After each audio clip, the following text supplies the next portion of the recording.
রাখিগড়িতে পাওয়া একটা কঙ্কাল এএনএসআই কে ট্রান্সফার করেছে ডিএনএ অ্যানালিসিস, স্টেবল আইসোট্রপ স্টাডিজ এবং অস্টিওলজিক্যাল ইত্যাদি স্টাডিজের জন্য।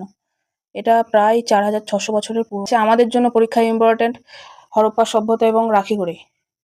হরপ্পা সভ্যতা 1921 সালে দয়ারাম সাহানি এটাকে প্রথম আবিষ্কার করে বা খুঁজে পান। হরপ্পা সভ্যতায় পরবর্তীকালে সিন্ধু সভ্যতা নামে বা ইন্দাস ভ্যালি সিভিলাইজেশন নামে পরিচিত। এর কয়েকটা ইম্পর্টেন্ট ফিচার্স আছে, আমরা সেগুলোকে জেনে নেব। নগর সভ্যতা তখনকার সময় বড় বা খুব উন্নত ছিল। পরিকল্পিত শহর ছিল, আগে থেকে পরিকল্পনা করে শহরগুলোকে বানানো হতো। গ্রিড পদ্ধতিতে রাস্তা হতো, রাস্তা সোজা একে অপরকে সমকোণে কাটতো। উন্নতি নালা নিকাশির যে ব্যবস্থা সেটা ছিল। পোড়া ইটের ব্যবহার হতো, বাড়ি বানাতে শক্ত পোড়া ইট সেটা পাওয়া যেত। সিটারেল এবং লোয়ার টাউনের একটা আলাদা জায়গা ছিল, সাধারণ ও শাসনযুক্ত এলাকা সেটা আলাদা জায়গা ছিল। শস্যাগার, খাদ্য মজুত রাখার একটা বড় ঘর ছিল। গ্রেদ বাঁধ ছিল, স্নান করার জন্য বা ধর্মীয় কাজের জন্য বড় জলাধার একটা ছিল।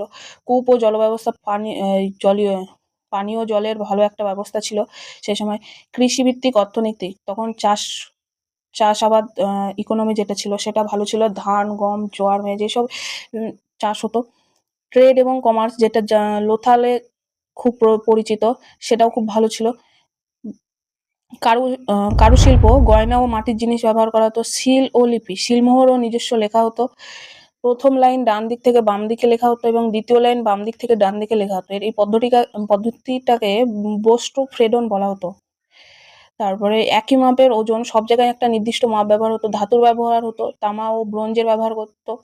সেই সময় মানুষ ফিমেল এবং মেল উভয়ই অর্নামেন্টস ব্যবহার করতো। তুলোর চাষ হতো। বন্দর ব্যবস্থা ছিল, জলপথে বাণিজ্য হতো। সামাজিক সংগঠন, সমাজের শৃঙ্খলা একটা প্রথা বজায় রেখে চলতো। ধর্মীয় বিশ্বাস, ধর্মীয় আচার আচরণ পালন করতো। সেই সময়কার মানুষ মাদার গডেসকে পুজো করতেন এবং পশুপতিকে পুজো করতেন। আর আর্লি হরপ্পান ফেজ 3300 থেকে 2600 খ্রিস্টপূর্বাব্দ পর্যন্ত। ম্যাচিওর হরপ্পান ফেজ 2600 থেকে 1900 খ্রিস্টপূর্বাব্দ পর্যন্ত। লেটার হরপ্পান ফেজ 1900 থেকে 1300 খ্রিস্টপূর্বাব্দ পর্যন্ত। মহেঞ্জোদারোতে গ্রেট বাতও ছিল আর অনেক বড় বড় মিটের স্তূপ ছিল। লোথালে কি ছিল, ডকইয়ার্ড অর্থাৎ জাহাজ বন্দর ছিল। ধোলাভিরাতে ভালো জলের ম্যানেজমেন্ট ব্যবস্থা ছিল। রাখিগড়ি একটা এখন লার্জ সাইট, বর্তমানে গবেষণা অনুযায়ী পরিচিত বৃহত্তমগুলো সাইটের ভিতর একটা।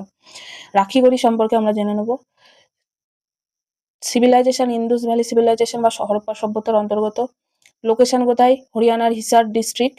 1963 খ্রিস্টাব্দে ডক্টর সুরাজ ভান এটাকে আবিষ্কার করেন বা খুঁজে পান। কেন বিখ্যাত?